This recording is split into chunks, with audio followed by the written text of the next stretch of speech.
Let's talk to Keith Best now, ex-Chief Executive of the Immigration Advisory Service, former Conservative MP, because we got news this morning from the Office for National Statistics that basically immigration has fueled a record population growth for 2 years in a row. Approximately 1.5 million more people living in this country now since 2023, according to that Office for National Statistics, because we're now pretty much 62 million people living in England and Wales. Quite extraordinary, and it's all down to immigration.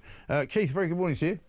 Morning, pleasure as always. Thanks for joining us. Yeah, I mean, I don't think anyone will be that surprised by this. I mean, I've been talking about the rise in population even before it was getting measured, because you could sort of feel that the country was getting a bit busier, certainly in parts of it anyway, certainly in parts of London.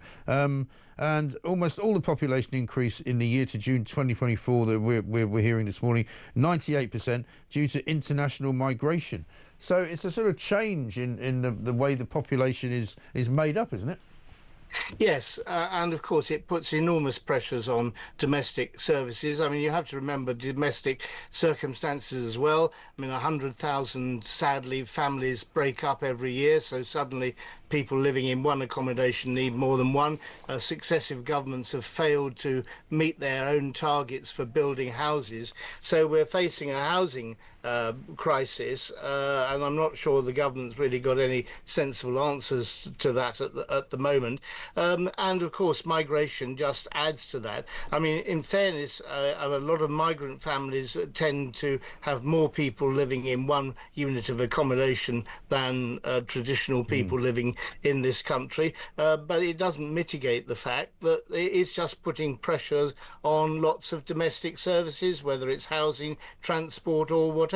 Yeah, and the NHS, of course, as well. And that's the problem. But, you know, I mean, what's the government's policy going to be for changing direction? Because it's all very well for them to say we're going to start, you know, deporting people who have come here illegally. We're going to start deporting people who shouldn't be here. But most of these people who are being measured as now living in Britain have come legally, presumably.